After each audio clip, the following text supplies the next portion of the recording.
Welcome to Who Gets Geeky with WhoDooTV in partnership with Outright Geekery and the GET Valiant Podcast.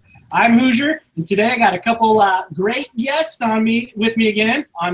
They're not on me, but they are with me. But they're there. All right. First on the horn, we got the Bald Moose, Chris. Woo! Then we got one of two voices of GET Valiant, Eric. Woo! Where's the jazz fingers this time? We don't get jazz fingers? Ooh! And then we got the other voice from GET Valiant. We got Josh. Hello. Yes, look at those CGCs behind him, everybody. Yep, looks good. And then we got the old man of the group who looks like he's 12 years old because he shaved. We got from Outright Geekery writer Todd Fisher. Man, I was going to say I want a cool nickname like the Bald Moose, but the old man, really? Hey, look, this. Hey, the glove fits. The Bald Moose took a long time. It took, like I told Hooge, the Bald Moose came from an old gunny sergeant who couldn't pronounce Amundsen. He tried to say Amundsen because Norwegian is it's tough to understand. It's a tough dialect, I guess. But, yes, and from there he's like, I'm just going to call you Moose, okay? And I know I make him sound like he's stupid, but he was one of the brightest men I've ever met. But he couldn't say Amundsen. I don't get it. But That's drill instructors. Moose kind of came from that. Right? Well, Todd, if the braces can make you look younger. I don't have braces. All right, but today we are going to be talking about Valiant, of course, but we're going to be talking about some of the Valiant movie news that has recently came out, all the way from Jared Leto to Dave Bautista. And so looks like somebody let the cat out of the bag with the that tweet that Dave Bautista gave. Anybody else, everybody saw? I think, Todd, you were one of the first to see it, and you had one of the best comments below it. Well, yeah, because I think someone forgot to tell Dave Bautista that Dinesh is the one that does all the spoiling for this kind of news. Yeah, and Dave was kind of stealing a little bit of the thunder there. And then I asked him, and I asked the same question of Leto, and I've asked when they announced the Bat in the Sun stuff, did you guys warn these actors how insane and rabid us Valiant fans can be? No one's responded yet that they've warned them, so we'll find out. I think it's great. I think JDF's kind of figured it out already. He's been doing all the cons and doing all that. So that is something. What do you guys think of this news? What do you guys think of Dave Bautista, potentially the Eternal Warrior? I don't know if it's him as the Eternal Warrior or if it's an Eternal Warrior movie or he's the character for an Archer and Armstrong. I don't know. What do you guys think? Well, I'll kick it off and kind of dissect his tweet that he put out, and that the fact that it was a script that he was working on to play the Eternal Warrior, but they wanted to make it more fanboy-ish, fan-friendly-ish. That, to me, tells me completely separate. That has nothing to do with Sony and Bloodshot and Harbinger. I imagine maybe somewhere along the lines, I have no idea if he'll be involved in either one of those two movies. I doubt it, but you never know. This could be something that could go hand in hand with Archer and Armstrong. This could be something totally separate. Dinesh has been adamant about things being out there and it's the best possible movies, whether they have anything, or I shouldn't say anything, whether they follow the comic book to the T, doesn't necessarily matter. What he wants is the best possible movies out there. It's an interesting choice. I'll say that. Mm-hmm. I think that a lot of people are wary of the Leto possibility still and looking at Bautista as, well, he's a ripped, muscular guy. So a lot of people are thinking that maybe he should actually play Bloodshot, but I don't think that would be a good choice personally. I have a hard time imagining him as Galad, but I do believe that he can pull it off. Especially since I don't think Galad is actually all that far removed from the way that he portrays Drax, right? Because Galad isn't as socially awkward, but he is just as much of a, like, stick in the mud. And I don't know. I mean, I think that there is crossover there. So the idea that we've already seen Batista be able to play Drax, I don't think it's a far cry for him to be able to pull off Galad. And the thing is, I mean, with the right script and the right director, just about anybody can be a good actor. And if you already have some good acting chops and experience, odds are you're going to be able to pull it off. So if it is, my biggest question is whether or not it's a solo Eternal Warrior movie, or if it's going to end up being he's playing Eternal Warrior in the Archer and Armstrong movie that was already announced to be in production or pre-production, whatever. So I think that's the big question. And I do think it's more likely that he's going to show up in an Archer and Armstrong movie than that they'll make a solo Galad movie, because we've seen that solo Eternal Warrior titles in the comics don't do that great. The first one flopped fairly quickly, and the Robert Venditti one, even with Venditti's writing abilities, it didn't get much further than the other one did. So that makes me really question how likely it is that Valiant would jump into an Eternal Warrior movie without introducing the character through movies, in a different movie. So that's why my expectation is that he'll be Galad in an Archer and Armstrong movie, something like that. But I think that could be really cool. And then that begs the question whether or not we will get Ivar. If we're going to get Galad in Archer and Armstrong, probably should get Ivar too. Agreed. We'd have to get somebody to play that, especially if they're going to start with Archer and Armstrong. Talk back to what happened with the Boone when they Mesopotamia days. So I agree with that. So did you guys happen to see that picture I had posted on the thumbnail of Batista? Yeah. That's like the few picture. That was from like one of the Kickboxer remake 500, like the 7th time they've redone that film. That's where I saw. I was like, okay, I could see him as Eternal Warrior when I saw that. One thing I think about the potential for having Dave Batista as Eternal Warrior is that he does bring a lot of star power to it.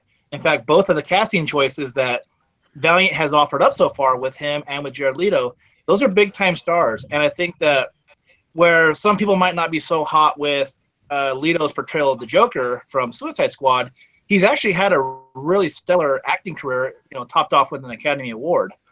And when you look at Dave Batista, I mean, people love him in Guardians of the Galaxy. People loved him as a wrestler. So I think that, those are big names. They have the potential to bring a lot of fans in for a movie. It just depends on what the execution is. Who's making this, who's writing it. Are they going to make these movies where they can portray the strengths of these characters properly and the actors that are involved? I think that's going to be the real test, just to see like what the actors actually bring to the table with this. But I'm not against either of them.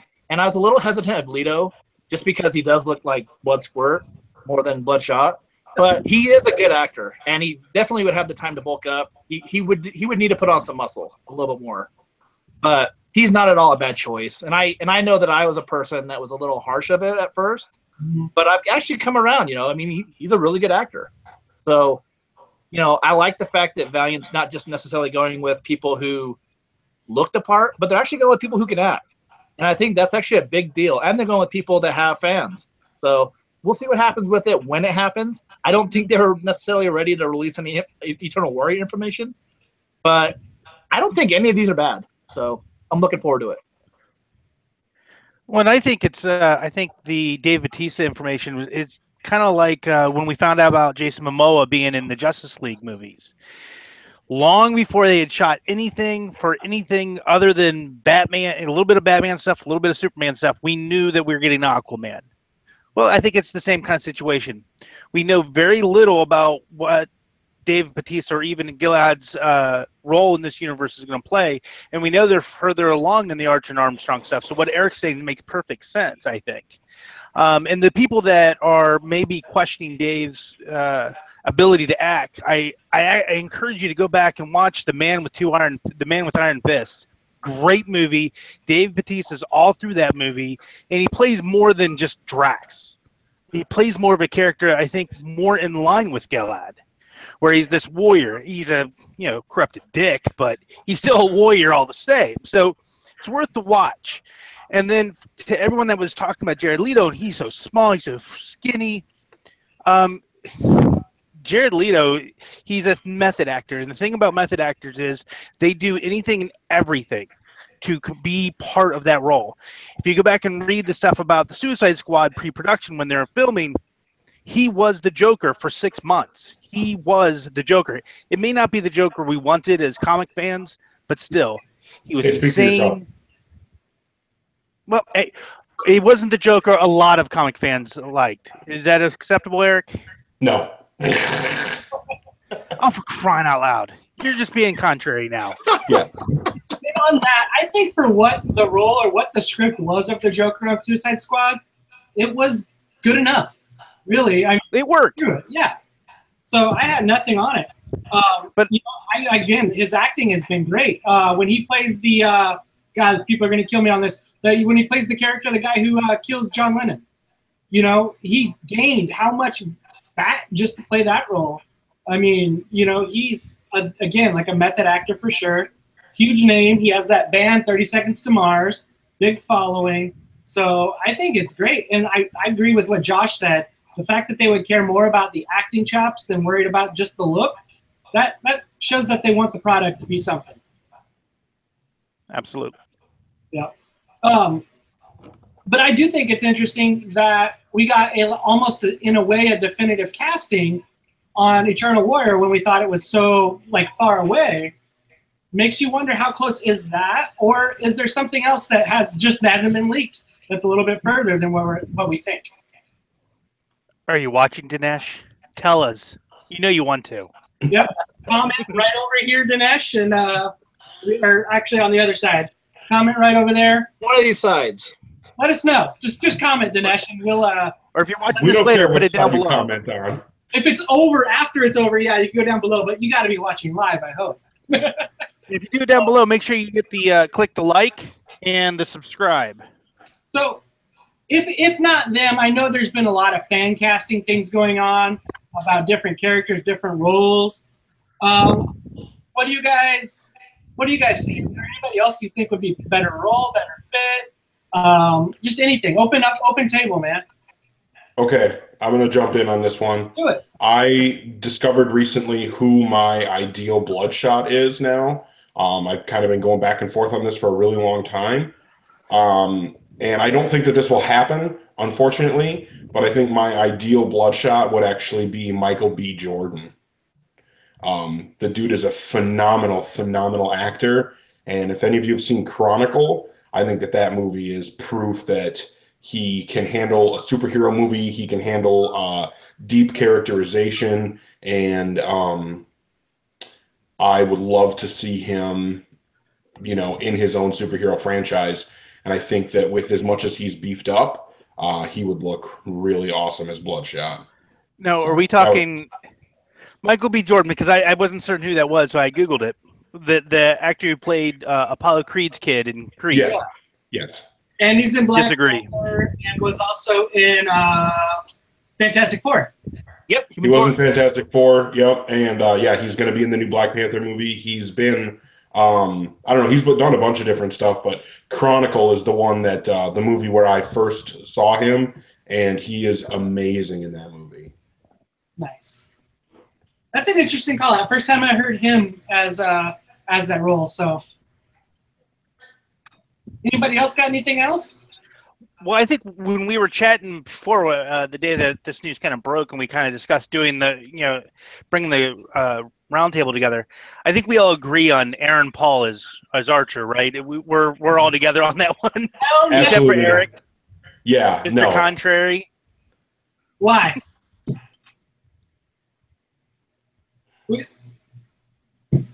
Why not? Why not? He's too old. There's no chance that he's a good enough martial artist or gymnast. He's too old, and there's no chance he's a good enough. I'll back Eric here a little bit on this, and just simply add that Archer could be a no-name, and I think would fit perfectly. You don't need a big name to come into this role, but what you do need is a quality martial artist, and you do need a quality gymnast, somebody who's flexible, somebody who can adapt to all the different kinds. As long, and you can make the young person look kid-like. You can make it so that, you know, he looks and sounds a little gullible and a little wet behind the ears. But when it comes to being a martial artist, it comes to being a gymnast, flexible and doing all those things, those are kind of things you have to base off of. So, I mean, it really opens up for just about anybody. And I think that's the best way to go. I see what you're saying with Aaron Paul. He's got a young look, but I agree. He's not young enough. And I know nothing about his martial arts skills, but he's just plain not young enough. He's too old. Yeah. Rebecca has a good call. How about Aaron Paul for Woody? I actually like that one. Totally would get that. That works. I could handle that. Yeah. I just think it'd be funny him after cooking meth that he would then become the church boy of Archer. That would just be another joke on its own. Thought it'd be great. Here's a little Rebecca love for let's see if you guys can see that face. Who is that? From Black Sails. Okay. I can't remember his name, but yeah, she had mentioned him for Ivar. Right. Perfect fit. He looks like what you would expect from an Ivar. I was thinking Scott Speedman. You guys remember him? Look up the show Animal Kingdom. It's a TBS show. It's on Amazon Prime right now. And there's a couple guys that are on that show that would probably be pretty good Valiant characters. I know who you're talking about now, the redheaded guy, right? He's the shorter, oldest one in that show. He's been in a lot of old stuff. Okay. No, I was thinking about the redhead guy, the one that went to jail. He's intense. I love that show. I do absolutely love that show. And could even be a good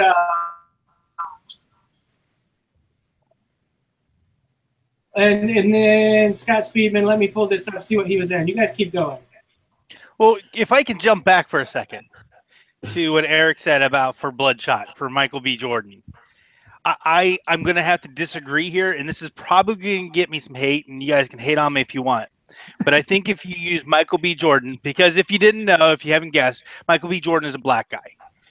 If you do that, you're going to run into the same problems and the same controversy that we're seeing with Domino right now. Because Bloodshot, he has to be chalk white with bright red eyes. You create a character, you take an African-American actor, and you paint him bright white. The hate and the horrible tweets will just be nonstop.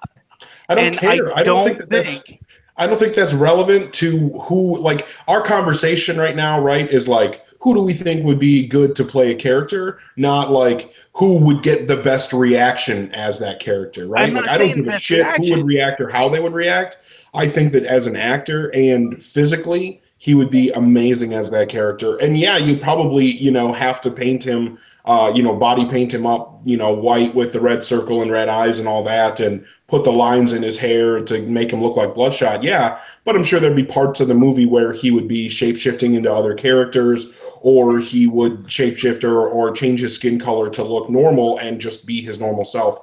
I don't think that with a character like Bloodshot, especially, we've seen Vietman, for example, who was an African-American who looked like Bloodshot. I don't think it matters, the race of the actor. I would be fine with any race of actor. All I need is for them to have the right demeanor and the right physical presence. So. Well, and please don't misunderstand. I'm not saying I have a problem with the race of the actor. That's not what I'm saying at all. What I'm saying is I don't think, for this company that we all love, I don't think they need that kind of negative press that something like that would generate when it could just be avoided. By There's no such thing as bad press. What's that? There's no such thing as bad press. If people are talking about it, then that's spreading the word, and that's good. I don't know. A lot of people talked about what was it, the Gods of Egypt movie that was whitewashed with a bunch of British actors about an Egyptian movie, and it was a lot of bad press, and that didn't help them at all. That is different. Setting a movie in Egypt and not having any Egyptian actors is different than taking a nondescript character and casting him as whatever race. That's very different. Like, if you took Black Panther and cast him as a white guy, that would not make any sense because he's a black man who's king of an African country. But if you take any, random white character like Superman and make him black, that doesn't have anything to do with his story. A black man could still fall down in a spaceship and be adopted, right? Like, that could happen, so it doesn't affect the character. And, Gods of Egypt, it did affect it. Bloodshot, it wouldn't affect it.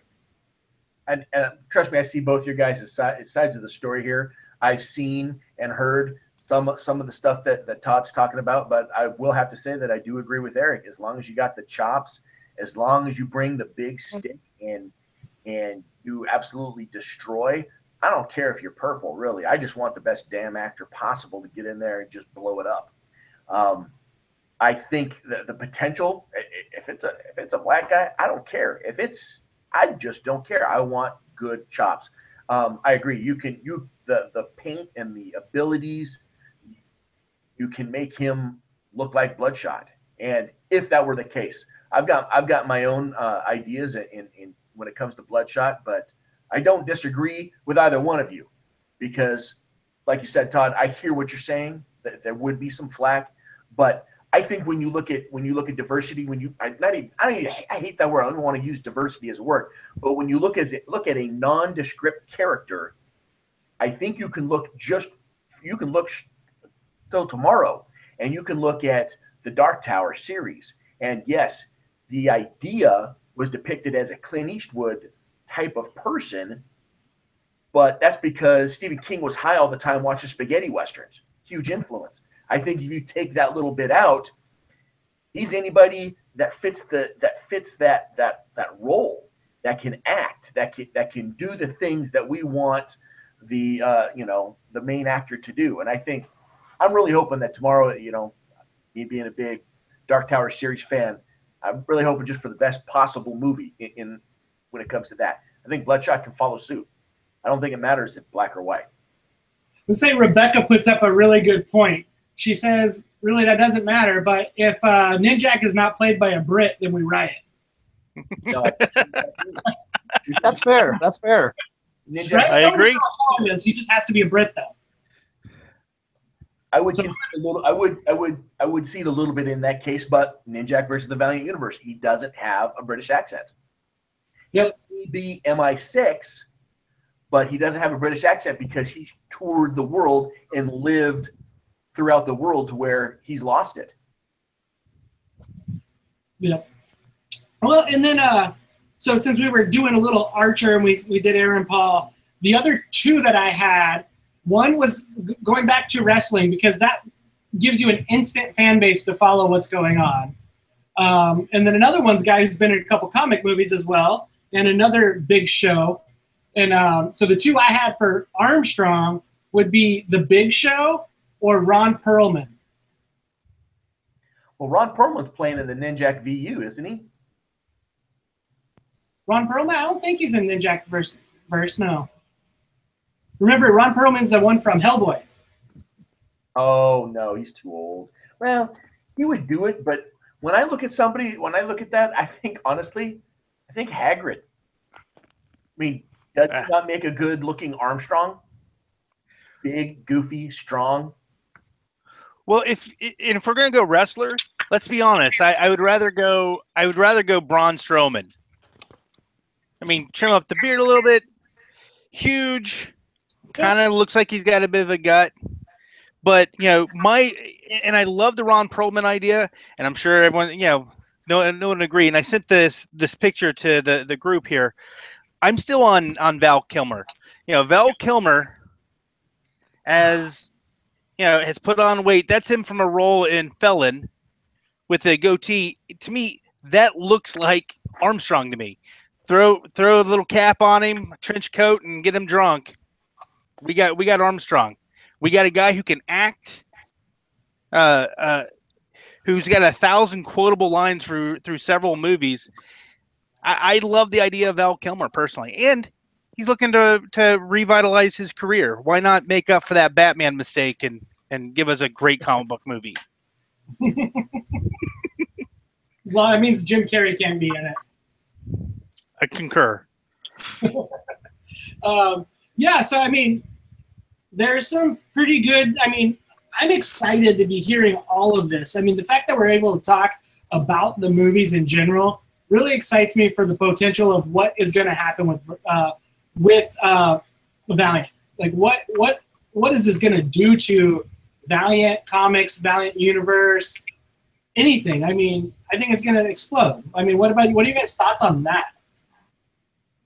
I think that's pretty exciting, actually. I mean, we're looking at a publisher that holds about 1% market share. None of these characters are household names.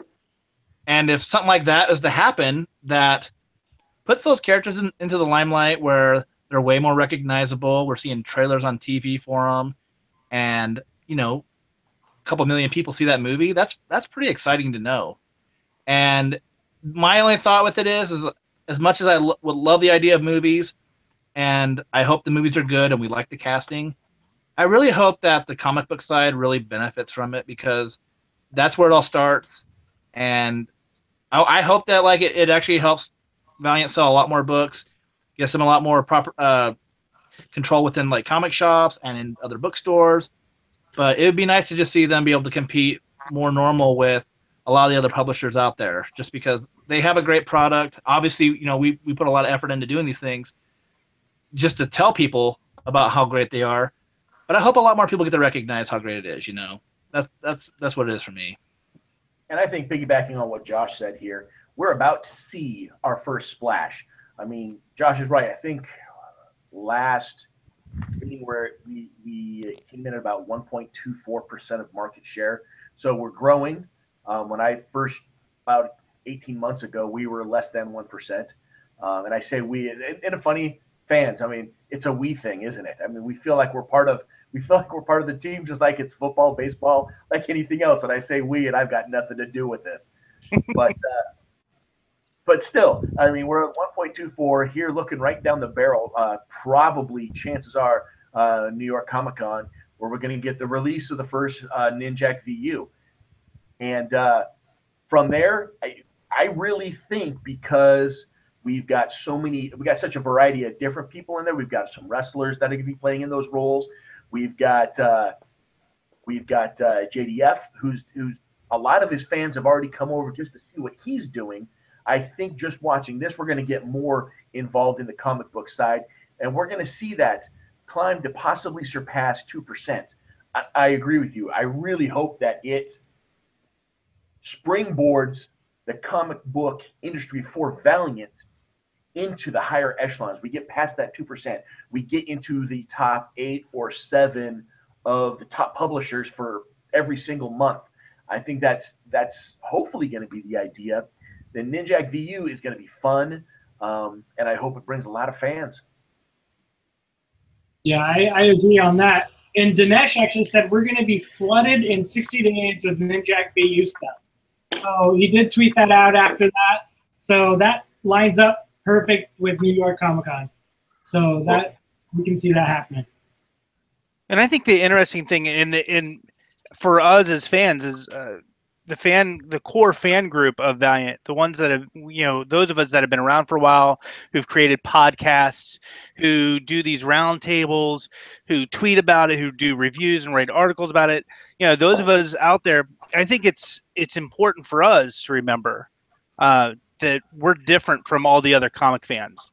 And whereas the hardcore Marvel and DC fans, there's some resentment for the movie fans that are kind of come in and made it almost unwelcoming to new fans.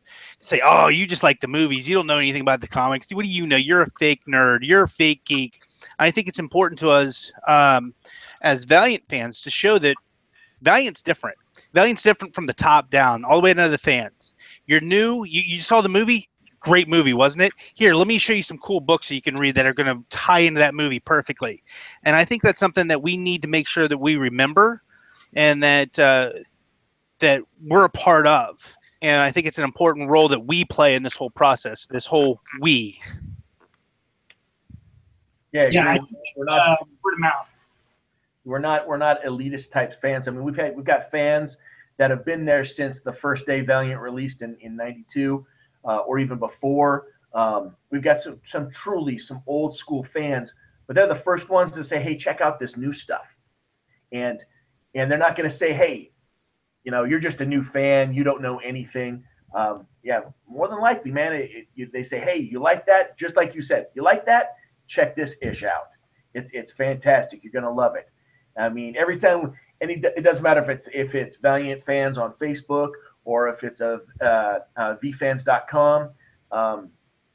Anytime you get a new person in there that feels brave enough to jump in, nobody calls them a hack. Nobody says, oh, you don't know, because we all want fans. We want as many people there to join in our nerdisms as possible. We want that debate amongst people to say, hey, this is my 2 cents. And it may bring something that somebody doesn't quite understand it, and it opens up a whole new thing. Matter of fact, just today I was on with Greg, and I was on with a guy, Sunlight on Snow, that's his call handle, and he was trying to spit out how Arik was time traveling. And so I looked it up, and so it added a whole new flavor. And he's only been on there for a couple, 3-4 months, but the ability to bring in those ideas, it's like a flower, man. It just explodes. It goes out. It's good stuff. And one thing that Todd was talking about is trying to welcome fans, and that we might see like a influx of people from Ninjak Versus. I think we're already seeing it. It seems like on the Facebook groups there are people that are showing up and they're saying, hey, I'm a JDF fan, or I'm a Bat in the Sun fan, and I just started picking up a book. And it's great to see how the community kind of rallies around those people, and not only just tells them hello and is polite, but they're also like, check out these books. If you like that, or if you're interested in this, here's the direction to go. These are the books that you might want to check out. So I think it's great how the community just kind of is really supportive of new people. We don't have a giant fan base that goes back 50 years like some of these other properties, but we're small and we're tight, and we treat everybody pretty well, and I think that's what really is important. We're not trying to run anyone off. We're not treating anyone like a casual fan because they like a movie. So I think it's always important just to treat these people just like how we want to be treated, I guess, welcome them in. I think it's great. And on the comment feed, David basically says Valiant's also noob friendly by the limited amount of books the controlled books that we have. Just the continuity is all there to allow it to people that get in and realize all of it. I once heard Adam Freeman talk about how Valiant is a lot like meeting a new friend, right? I just met Chris, right? And, no, I don't know how he met his wife, but he's my friend now, and I get to learn that stuff after you get to know people, right? You meet people in the middle of their life, and then you learn. You go back issues and figure out the old stuff as you hear old stories, and then you learn what's happening as they keep going on. So I think it's, really great that Valiant is at that, to where, relaunched since 2012, and then you can also go back to the 90s if you want to get even more of the backstories, but you don't necessarily need to. And then a little plug and play. That's why we started this channel, was to get new fans in, to introduce new fans. The co-host was introduced to Valiant on this show here with WhoDooTV.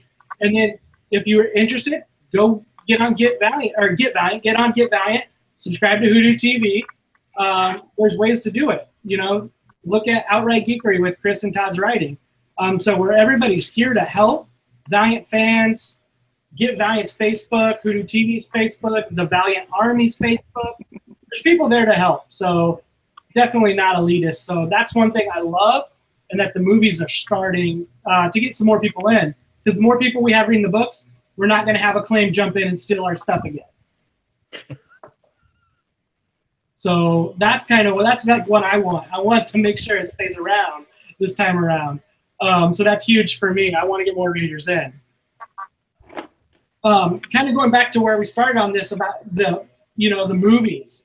I'm going to quote a Todd McFarlane, a panel he did at San Diego Comic-Con, and he said, I want to thank Marvel, aka Disney, their own studio. I want to thank Warner Brothers, DC, and their own studio, because that allows all of us other guys to have Sony, Lionsgate, you name it, trying to get the other comic books, trying to get not the big two. So they said by them tying themselves down like that, it's opened a lot of doors and kind of shows with all the news we've been seeing just with Valiant. Yeah, and they're not all the movies are tied in just to Sony. They can play the freelancer, completely play the freelancer, and jump to whomever offers the biggest slice of pie, especially if they like the script and they want to do it. And the biggest thing is Dinesh is like, oh no, you don't get the character, you don't get to keep the rights to it. We've learned from watching Spider-Man and some of the other movies, and how they lose a lot of the abilities to shape and direct. Dinesh is holding on to that stuff tight. I don't think he'll ever let that stuff go. Which I think is really smart. Golf clap. Golf clap. Thank you, Dinesh. We put a lot of trust in you, so don't break our hearts. We don't want that. But yeah, I mean, overall, the news has been great. I mean, what all have we heard about now? Have you even talked about Shadow Man? Let's talk about it. Was it Reginald Hudlin is going to direct? And I don't think that we've heard any more news than that, but the fact that there is a director attached tells us that, they're serious. They must have a script, because I can't imagine that he would come on to, well, no, I mean, maybe he's helping develop the script. I guess I don't know, but hopefully they've got a script. Hopefully we're going to get some announcements soon. I have no idea who I would want to play Shadow Man, because I'm not a really big fan of him. No. Yes. Who? No. Michael B. Jordan. No, I don't want to see him as Shadow Man. Why? If he's good, if he's a good actor, then If he's got the chops, why not? Yeah, he's a good actor, so let's give him a good character. Shots fired. Oh. Oh, and you call yourself a Valiant fan. Come on. yeah. Losing cred. I don't know, man. My bias against Shadow Man is that he's kind of been a wimp throughout the entirety of VEI so far. I'm really hoping that Rapture kind of reclaims him and redeems him and gives him an opportunity to kind of have a new path moving forward. I really hope that that's the case, but I just feel like so far VEI Shadow Man has not impressed me. And I will say this, though. We do get the last episode of Rapture, the last book, and I agree. I hope he toughens up. But something I was reading today, I think we all read today, is that he's going to be teaming up with Bloodshot, and that's never happened. He's never teamed up with Bloodshot, and they've never been in the dark side. And in this next run with Bloodshot, they're going to be working together, which is kind of odd because I don't picture Bloodshot being in the dark side. But, maybe because of the intensity that Bloodshot brings, you almost have to make Shadow Man equally as tough. what are you talking about? I must have missed something. It was an interview with Dinesh and Sci-Fi Group, and they were talking about the next Bloodshot episode book 7, I think, or maybe it's book 4, and book 7 is going to be the Window Rattler. When you keep saying dark side, do you mean dead side? Dead side, yes, dead side. Dark Sorry, side. I didn't mean to be that guy, but one of us had to. Darkseid is a DC character. Dead side, yes, dark side. Oh man, what was I gonna say? Did you guys take a look at that video we did of Rapture number 3? Everybody read Rapture number 3? Yes, I did. Yes. Okay, I'm gonna spoil the crap out of it if you haven't read it, so plug your ears if you're a viewer. But at the end, he loses his Loa, right? And, You mean you're talking about end of 3? yeah, he's forfeiting his Loa. And so like in our review video, I talk about how I went to Haiti beginning of July. And I talked to a voodoo priest's son there, and they talk about how when people lose Loa, they typically die. Right? And then it goes to another generational piece on it. And so it really makes me wonder if it's sticking to that type of tradition of voodoo culture or what are we going to get? So I feel like the fact that we're getting that Shadow Man, Ray Sremmurd thing after Rapture means the Shadow Man won't be dead. And I also think the fact that the whole Loa thing that's happening with Shadow Man right now is, for one, it's taking place in the dead side, not in the normal world. And also, it's part of this whole crazy thing that Babel is doing. So I feel like there is a lot of magic involved and a lot of different things could happen. Also, there are a whole bunch of Loas gathered around. Jack could end up with a different Loa. He could end up back with the same Loa. He could end up with multiple Loas, or he could end up with no Loa at all. And there could be the right combination of magic that makes him okay afterward. I can't imagine that we're going into getting a new Shadow Man series next year without Jack and without him having a Loa. It's possible he could get a new Loa in that series, but I doubt it. We'll have to see, but I don't know. All I really hope for is that they redeem the character and make him less of a whiny bitch. That's all I can say. Point of order, the guy giving up a Loa is no longer Shadow Man. That's in fact Magpie. Again, splitting hairs. Yeah. But the here's the thing: the promo art that they show just shows the outline of the Shadow Man mask. It doesn't mean that it has to be Jack Boniface. I propose that maybe they do kill off Jack, because he has been kind of received kind of wishy-washy so far since the return in 2012, and then put the Loa on someone new. Who, might you ask? Well, I propose Punk Mambo, who has gotten so much love and so much character as far as the heat. She takes on the Loa, takes on the mantle of Shadow Man, and the first arc can be all about bringing back Jack or passing along back to that legacy character. Gives you the strong female character, gives you a strong Shadow Man, gives you a redemption arc for Jack Boniface. Just an idea. Okay, hold on. My issue with that is that Punk Mambo has already proven that she rides Loas. Loas do not ride her, therefore she could never be the Shadow Man, Shadow Woman type character, because that character by definition is ridden by a Loa. And it won't ever be Punk Mambo. Hopefully she's a supporting character in the new series, but I can't imagine that it would have anything to do with her. And from the voodoo culture that I got is that Loas are they're basically bloodline, they're family line. So that might not allow it to change over. I was going to go back to one interview I heard with Dinesh that he talked about was with the Shadow Man logo. If you can think of the Shadow Man logo, it's like you see the man, right? So they tried doing a book about the man. Then they see the shadow. They tried doing a book about the shadow. And he goes, maybe we've been not focusing on the doorway necessarily. And that's kind of what he leaded to, is more like the doorway into the dead side, per se. So I could see some really cool things about Jack dying and coming back from the shadow, and maybe him even becoming a Loa himself.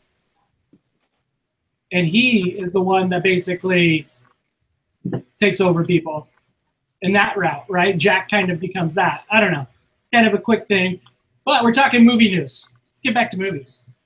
Jack plays Shadow Man. Okay, who should play Shadow Man? Not Michael B. Jordan. Just not Tyrese. Who do you guys think would be a good Shadow Man? I have no clue. Yeah, I have nothing. I haven't thought that far ahead. Yeah, I haven't thought that far ahead. But we also got some other news we're going to kind of go is the Quantum and Woody with the Russo brothers. I feel like this would be a awesome title. Wait, and I'm going to try to double check. Coming to TV, so this won't be a movie, this will be a TV. And I think it would be the perfect book for a TV series. Yeah, I agree with that. This is something that begs to have short, little, quick adventures that last an episode, maybe 2 episodes, and then regenerate. They've got to have an overall, destination or what have you. I think you and I think we talked a little bit at if it was an Archer and Armstrong thing. It's driving across the country and then they run into a bunch of stuff. Well, this basically fits right into that. You have Quantum and Woody as they've got to get to the other side of the country, and they stumble on a bunch of different things. You can sprinkle in the delinquent type of ideas there. And for those that don't follow the comic books, is basically they're tracking down a specific bum map to the riches and of all the bums and hobos. I think that's a hilarious little mini that lasted 4 books. And you can have that, a travel across the country to get to a certain destination. I think that right there gives you a season, maybe 2. And then from there, you're bouncing all over the place. But those short little hops, those short little destinations is exactly what a book like Quantum and Woody needs. They need a constant misadventure. And having something that's too drawn out, that's too deep, I think would hurt them. It's got to, I hate to say shallow, but it's got to be kind of shallow, kind of simple, because it's comedy. And it has to have the goat. We can all agree on that, right? If they don't have the goat, that hurts. No goat, we riot. That'll be a huge missed opportunity if they don't have the goat. There's so much fun with that goat. Agreed. Got to have the goat. Yeah, Well, and you know, go ahead, Todd. Go ahead. Sorry, no. Okay. Well, all I was gonna say is, you know, it's Quantum and Woody is one of those concepts with Valiant fans that a lot of people are kind of on the fence with, where it seems like if you talk about the original concepts that have kind of originated from this universe, people are just fully on board with it. However, I think, you know, having the Russos attached to it, and they've done great comedic television, they've done great action comic book movies, they seem kind of like the perfect people to work on this property, to get behind Quantum and Woody. And I actually think that this is one of the things that could be like the bigger hit out of almost anything, just because it does have a lot of wide range of appeal from comedy and action. And we've seen everything that these guys have been able to accomplish. And I just feel like it would be hard. To me, I just feel like it's like a home run already, you know, because these guys can just do it all. And I think just a little bit here, I think the new book that's coming out here this winter of Quantum and Woody, I think that could go a long ways, especially if it's written really well and gets a good fan base. That could really help bring their image up and catapult it into the TV show. Again, the TV show doesn't have to have anything to do with the comic books, nothing at all. I'd almost prefer it not to. Maybe take bits and pieces, but for the most part, don't have them be the same. Don't have them tied together. I think as long as you have the same characters, it doesn't have to be the same storyline or continuity or anything. But I think that as long as we get, you know, Quantum that is the straight man, always trying to do the right thing and put things back in order, and Woody is the screw up who is always messing everything up, then, you know, we'll be good from there. Yeah, I think that one's a solid title. Anybody else got any more Q&W stuff on us? Well, I just want to propose one casting because I think it would be the most perfect casting, be my favorite casting of all of them. Danny Putty as Betamax. Right? Are you thinking Danny? He was Abed on Community. Okay, I see what you're saying. I think we got to get that character out there. No idea what you're talking about. And I think Betamax, he's a character. He's half human, half 80s technology. Yeah, I know that. I don't know Can't the be actor you're upgraded. talking about. Has a fax machine and a Polaroid. So Henry had a good call out for Shadow Man, Jacob Anderson from Game of Thrones. Look him up. Google him. Ooh, Grey Worm. Yeah. So good call out there. And then, so we have this book from this movie script writer, Eric Heiserer, Secret Weapons. And from reading these first 2 issues of this book, I'm even so much more excited about the 2 scripts he's written, The Harbinger and The Bloodshot. I mean, that's open Eric Heiserer talk right now, guys. What are you guys thinking about him? Well, just a little bit on his comic books. They have flown so fluidly and so smoothly. The transitions happen just effortlessly. And I know that he's done that. He's got a lot of practice because there isn't too much difference when you're writing a comic book script and a movie script. You can get a little more imaginative when it comes to a comic book script, and you don't have to go through nearly as many rewrites. I imagine there's a ton when it comes to a movie script. But I think just in these first 2, they've been so fluid and everything fits together very nicely. I'm excited for the scripts that are already written. I'm also excited for him and Matt Kent working together for Harbinger War 2. in the comic books. The more work we get from him, I think it really helps mold the comic book writers we have into a better product. I think that what he's showing is that he gets the Valiant characters. He gets what's special about the Valiant universe. I think that,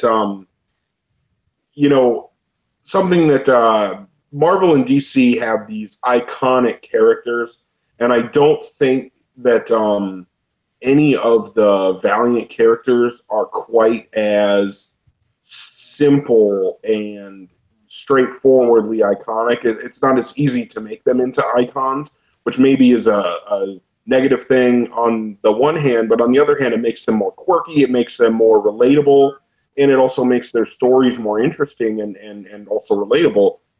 And I think that Hooser has really tapped into that by, taking a character that I love, Livewire, making her even more amazing than she already was, but also teaming her up with other characters who aren't iconic. Nobody ever is like, man, I really want to read a comic book about a guy who can make things glow.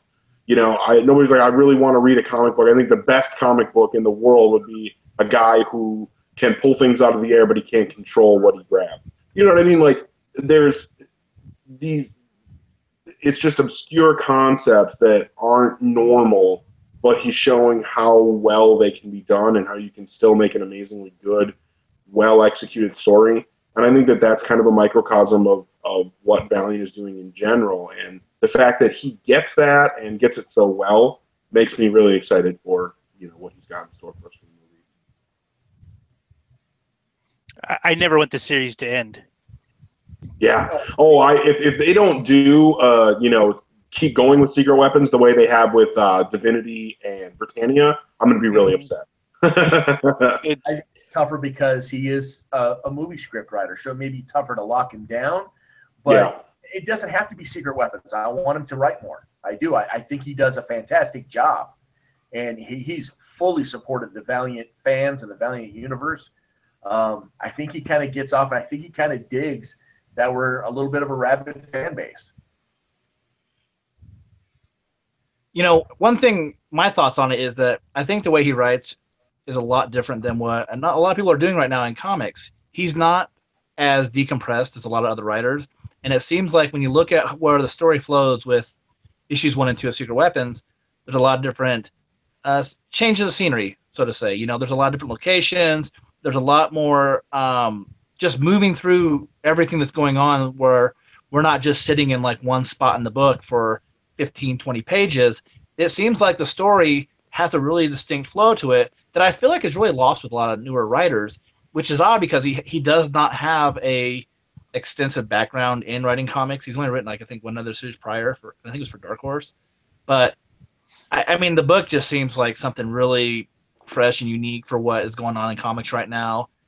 And I mean, it gets me really excited for the movies. I hope the movies are every bit as good as like what Secret Weapons is, because I feel like Secret Weapons has the potential to be one of those big, watermark moments for the Valiant universe, and one of those books that we can hold very high, as one of our version of like Watchmen or Dark Knight, but for Valiant, because I feel like we don't have a lot of stuff like that, but this feels every bit like it, just because of how high quality the story is.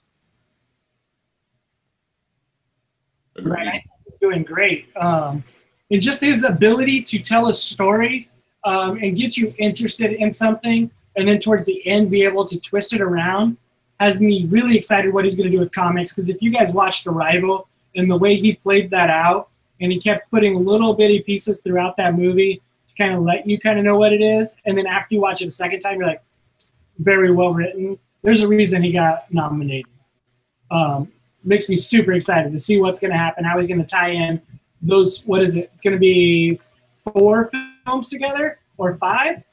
2 Bloodshot, 2 Harbinger, and then 1 Harbinger War? So that was 5. always the plan. So, yeah, that's going to be pretty solid. So I'm excited for that. What do you guys, I always, again, some little casting. What are you guys thinking for Harbinger, the Harbinger team? Somebody as a joke was saying, Valiant is going for Leto and Batista. They're taking all of Marvel. They're just casting their characters with Marvel and DC actors and made a joke of Dane DeHaan from Amazing Spider-Man being Amazing Spider-Man 2 playing Peter. And I actually thought that was a great suggestion. Dane DeHaan would be an amazing Pete Stanchek. I would think the one I like for Peter would be Finn Cole. Again, going back to that Animal Kingdom show. If you look at him, he's young enough. I think he's got the look for it. And then I was thinking, if you guys watched, what's the movie, Orange is the New Black? Ruby Rose as Chris. Take a look at her. She would be perfect for Chris. I just want to know if there's anybody else that... We just keep doing this, Josh. Go for it this time. You can go first. I just want to nominate Alexa Bliss for Flamingo. Can we make that happen? More Alexa Bliss than anything is always a good thing. You have no idea who I'm talking about. We will. I do. But I do really like Ruby Rose. I just don't think she should be Chris. No?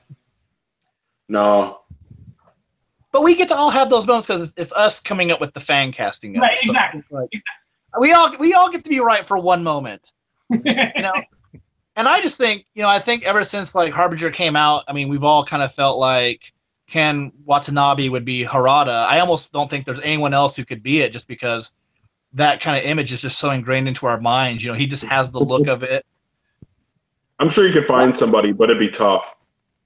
Yeah, but I think he would be awesome. He's a very good actor. He seems like he can be a very serious and threatening force on a movie. So I think he would be great. I think he could play both sides of Harada really well, like the Harada that we know, and then the public face that he puts on until he's revealed by the Renegades. I think Ken Watanabe would do a really good job with that too. So I think on both sides of the Harada character, he would be a great choice. So finding somebody else, I think that Josh is exactly right. It would be really, really tough to imagine somebody else in that role. See, for me, when I look at the whole Harbinger series and the whole Harbinger Wars, well, maybe not necessarily the Harbinger Wars, but the Harbinger side of the Harbinger Wars, I think the quintessential person that needs to be casted carefully has to be Faith. Because I think that out of anybody that have any spin-off, any ability, it would be Faith. It's obviously shown in the comic book in the comic book series where she's already gone through 12 issues and was immensely popular. Faith, with picking the quintessential Faith, somebody who meets the idea of who Faith represents, that right there would be key. Everybody else is puzzle pieces, and I think you could move just about any. I think that whole Harbinger team, you don't pick anybody famous. You don't take any. You take somebody who can play the role perfectly. You plug him in, but maybe the only face, the only name would be with the person that you want to play Faith. Somebody who can represent who Faith really is. Everybody else is a plug and play as long as they've got the chop. Look up Rebel Wilson. She's too old. Oh man. Rebel Wilson used to be my favorite to play that part, but that time has come and gone, I think. Yeah. She's a little too old, and she's a little too raunchy, I guess. She's not as innocent and lovable as we all know Faith to be, and that's what we want. I think we haven't met her yet. The person that plays Faith is going to pop up somewhere, and we're going to meet her for a second, and we're going to be like, when she's cast, we're like, oh my God, yes, because she was brilliant here in this small bit, and she was brilliant here in this small bit, and then yes, this is Faith. This fits. I think everybody else is, like I said, they're all small little puzzle pieces. They're all chessboard players, and they don't have to be any name at all. I don't want them to be any name at all. I want them to be the young people that grow up, and when they step into Harbinger Wars, they're actually become a big name because of the series. Yeah. David Martin's just put out a great one. I'm going to say her name wrong. Shannon Hooser, the one who did Stranger Things. She's been doing a lot of cons recently. That is a good call out, I have to say. Actually, I've heard that before. Yeah, she would actually not be a bad choice. She might be too tall, but maybe that doesn't matter. And they were saying everybody's tall in Hollywood, man. Well, if we're gonna fan cast, how about John Cena as Torque's projection? I mean, he looked exactly what Torque would think is the coolest thing ever. Yes. And then the 100%. non-projected would be the son from Breaking Bad. There you go. Yeah. RJ Mitty? Nah. Dude, come on. Well, RJ Mitty's too old now. We're just going to agree to disagree on everything, I think. Tell I me, actually Eric is just Mr. met RJ Contrary. Mitty. I just met RJ Mitty recently, and I'm just saying that he's too old. But I get why you'd say that. I just think that we could find somebody better. But I do completely agree that John Cena would be perfect for Torque's projection.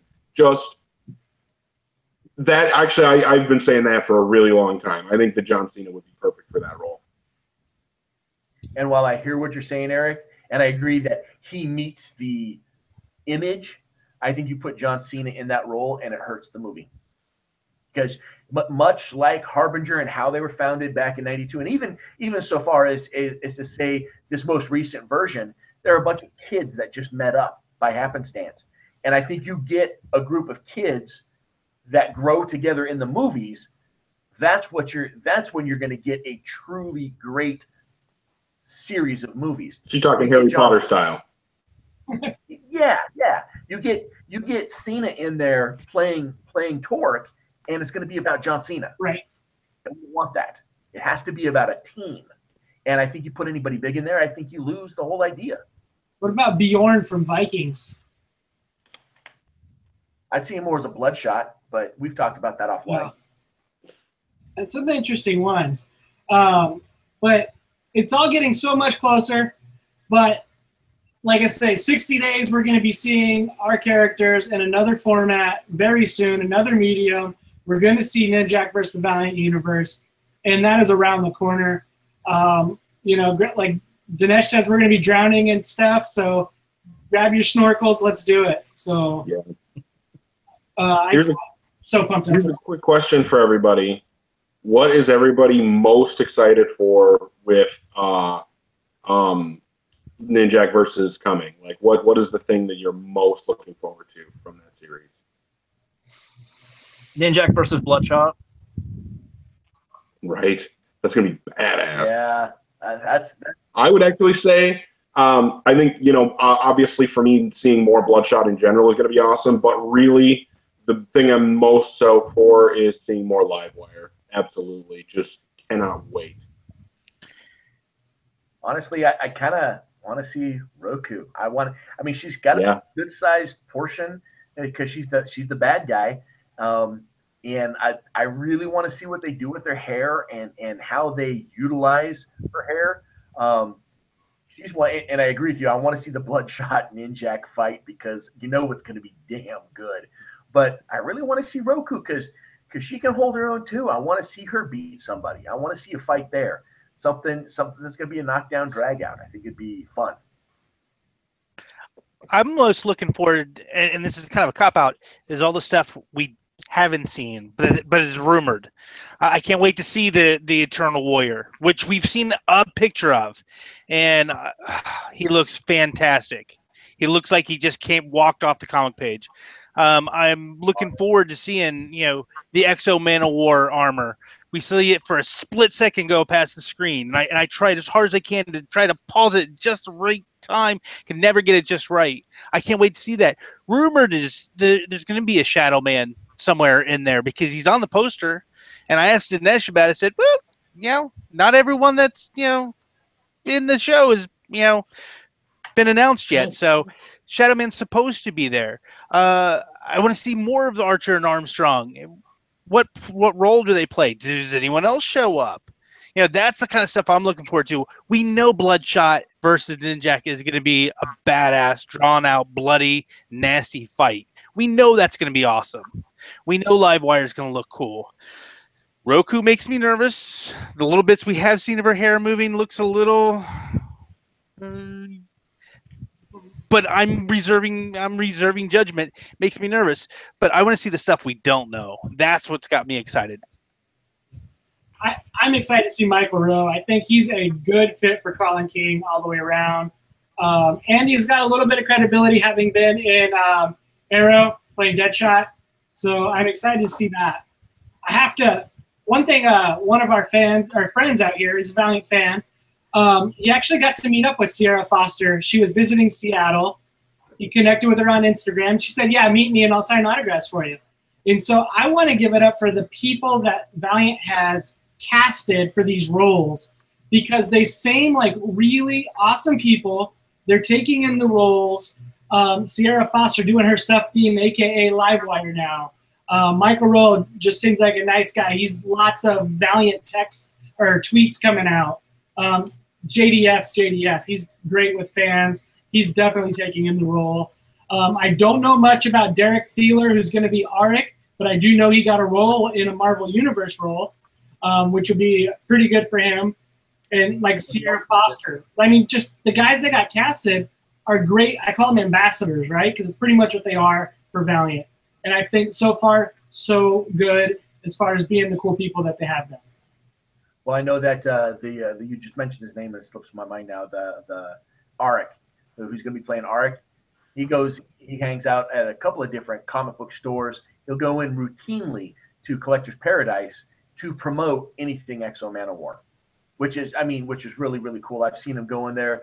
The first three, I think, I saw pictures of the first three comic books that came out for the new series of X-O Manowar as he was promoting it himself on Instagram or on Twitter or whatever. Again, like you said, ambassador, which is awesome. That's what we need. Right, I really think they're going to build it up, because this is the first time a lot of people are going to see the Valiant characters. This is what they're going to know. This is their first shot of seeing who Bloodshot is, who Ninjak is, and it's really going to play a vital role in the projection of Valiant going forward, and partially in the success that could happen in the movies. Could you guys agree with that statement? Or? Yeah. Yeah. Oh, yeah. Yeah.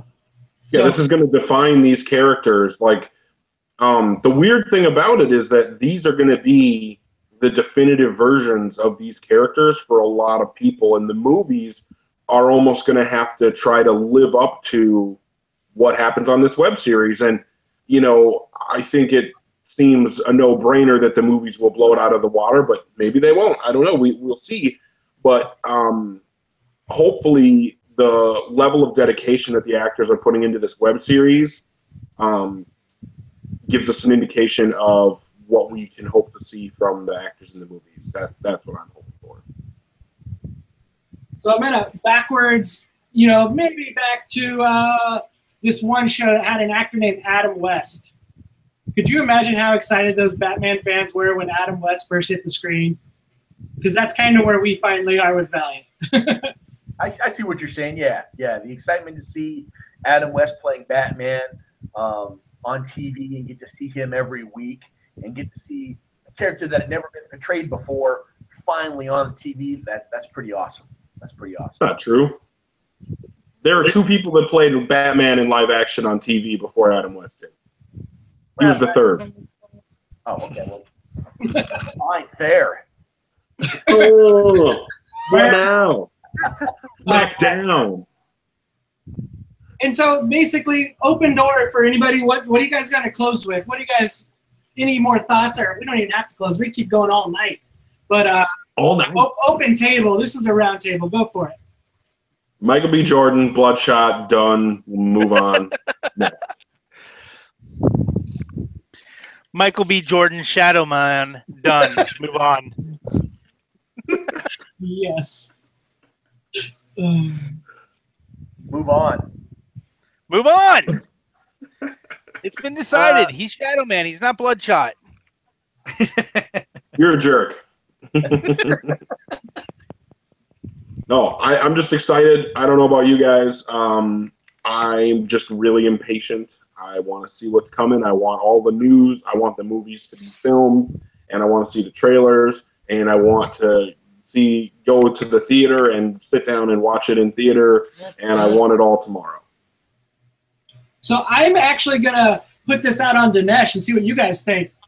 Dinesh, I think it'd be kind of nice if you would give us guys here a early viewing of Ninjak Verse, and we can just do a reaction video for you. No spoilers, right? Nothing more. Oh, yeah. It'd be pretty good.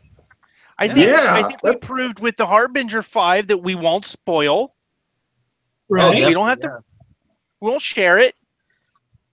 As you know, after each episode, we're going to be doing, who gets geeky every single time. So yeah, you might as well just take the free pub.